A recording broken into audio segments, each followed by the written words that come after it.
দর্শক আসসালামু আলাইকুম। জুলাইয়ের সাথে অনেক রাজনৈতিক দল তারা পরকীয়ার মতো সম্পর্ক স্থাপন করে আছেন।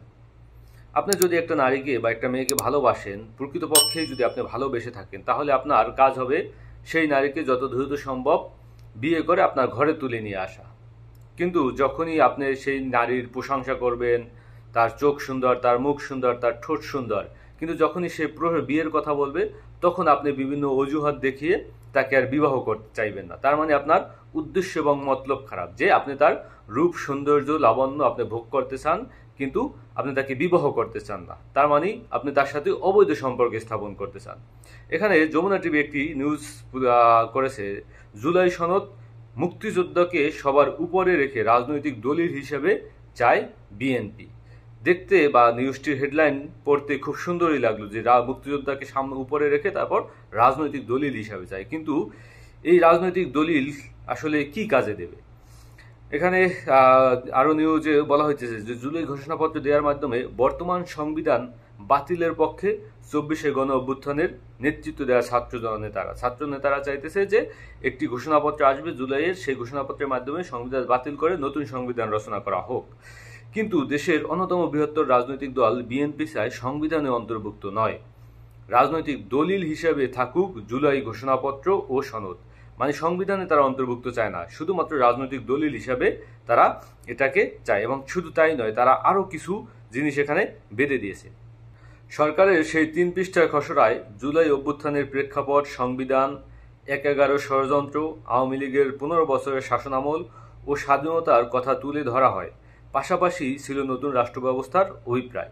খসড়া সেই ঘোষণাপত্র পেয়ে সেখানে মুক্তিযোদ্ধাকে 1 নম্বরে রাখার প্রস্তাব করে বিএনপি। খুবই ভালো কথা। যুক্ত করে 7ই নভেম্বর 90-এর স্বৈরাচার বিরোধী আন্দোলনের প্রেক্ষাপটও।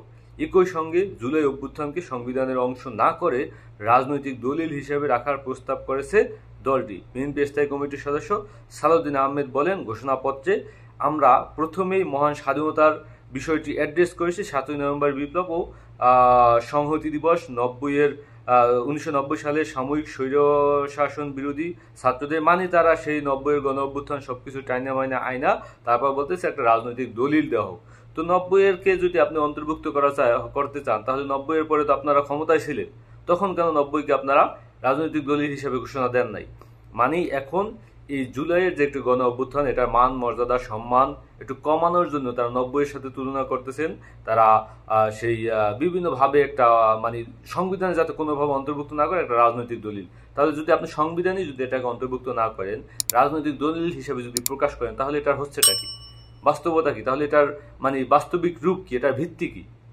তাহলে পরবর্তীতে যদি অন্য কোনো সরকার ক্ষমতায় এসে তারপর এই জুলাইকে বা এই রাজনৈতিক দলিলকে যদি ষড়যন্ত্র বলিয়া তারপর এদেরকে শাস্তির আওতায় নিয়ে আসে, সেই ভয়টাই কিন্তু এই ছাত্র জনতার অভ্যুত্থানের নেতৃত্ব দানকারী যারা আছেন তারা কিন্তু করতেছেন, বিশেষ করে এনসিপি।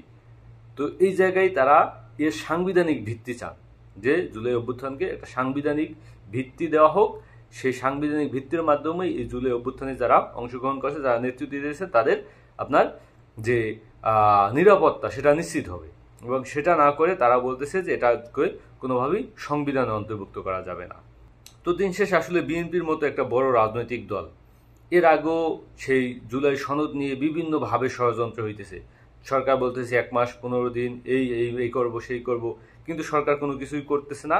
বা সরকার যেভাবে রাজনৈতিক দলগুলোর সম্মতি নিয়ে করতে চাইতেছেন, সেখানে বড় বড় রাজনৈতিক দল যদি বেঁকে বসে, তাহলে সেটা কিন্তু সরকারের পক্ষে বাস্তবায়ন করা একটা চ্যালেঞ্জের মুখে পড়বে। তো এই জন্য এই ঐক্যমত কমিশন করে দেওয়া হয়েছে, যে ঐক্যমতে আসেন সবাই। কোনো কিছু কিছু বিষয়ে দ্বিমত থাকবে, কিন্তু এরকমের জুলাই সনদের মতো বিষয়ে এই জুলাইয়ের মাধ্যমে সব থেকে উপকৃত হয়েছে কারা? বিএনপি। তারাই তো ভবিষ্যতে ক্ষমতায় আসবে, তারাই তো রাষ্ট্র কাঠামোতে বসবে। তো সে জায়গায় বিএনপির মতো বড় রাজনৈতিক দল যারা সব থেকে বেশি উপকৃত, তারা যদি এই জুলাইকে সাংবিধানিক ভাবে মেনে নিতে যদি অপারগ হন, সেটা আসলে বাংলাদেশের জন্য বা দেশের মানুষের কাছে একটা হতাশাজনক। এবং বিশেষ করে এনসিপির কাছে, এনসিপি যদি এটা বাস্তবায়ন করতে না পারে, আপনি দেখেন যদি আপনার এই আন্দোলন সফল না হইতো, সব থেকে বিপদে পড়তো ছাত্ররা। বিএনপি জায়গায় ঠিকই থেকে যেত।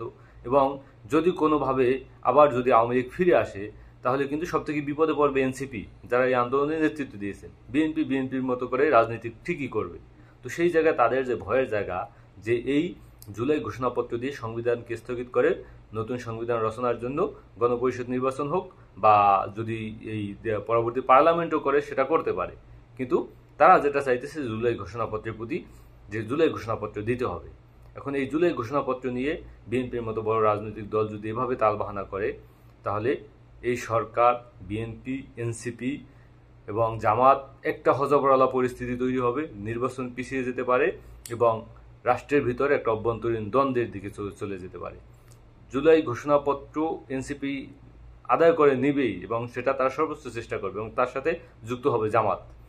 এই যে আপনার জামাত এক পক্ষ হয়ে যাবে, আপনার বিএনপি এক পক্ষ হয়ে যাবে, সরকার এক পক্ষ হয়ে যাবে, সেই জায়গা থেকে কিন্তু নির্বাচনে পিছিয়ে যেতে পারে, একটা সংঘাতের জায়গা তৈরি হতে পারে।